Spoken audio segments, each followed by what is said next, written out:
जीव है और उसकी गति नहीं हो रही, उसकी मुक्ति नहीं हो रही,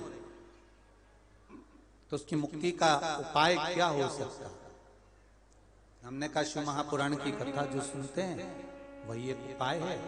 और शिव महापुराण में जो जो नाम बीच में आते हैं, जैसे आपको वर्णन करा कई बार, कुंदकेश्वर महादेव, अवधूतेश्वर, बोलते जाओ जरा, अवधूतेश्वर महादेव, कुंदकेश्वर, अवधूतेश्वर, ऐसे महादेव के जो नाम आते हैं।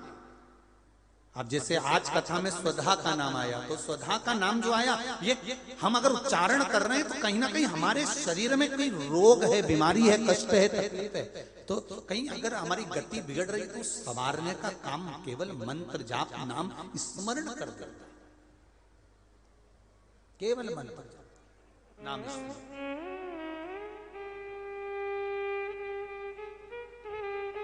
जिस नारी का बच्चा जन्म ले रहा है, मर रहा है, धड़कन नहीं आ रही, 2-3 महीने रहकर गिर जाता है, गर्भ नहीं ठहरता, उसको भी सुधा का स्मरण करना चाहिए।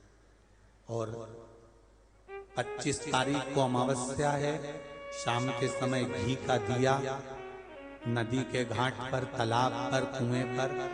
शहरों में अगर नदी तालाब नहीं है तो आपके घर में जो मटका है, हंडा है, शहर वालों, गांव में अगर नदी तालाब हो, अपने शहर में हो तो वहां लगाओ, और अगर नदी तालाब नहीं हो तो पानी का जो हंडा मटका रसोई घर में होता है, अमावस्या के दिन शाम को वहां भी दिया लगा सकते हो। अगर नहीं है नदी तालाब बावड़ी कुआं तो, अगर है तो वहां जाओ, नहीं हो तो वहां पर लगाओ।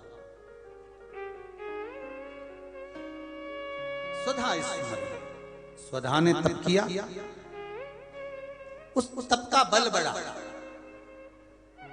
और तप बल के कारण स्वधा के यहां गर्भ के सम्मुख में 3 बेटियां प्रकट कर गई।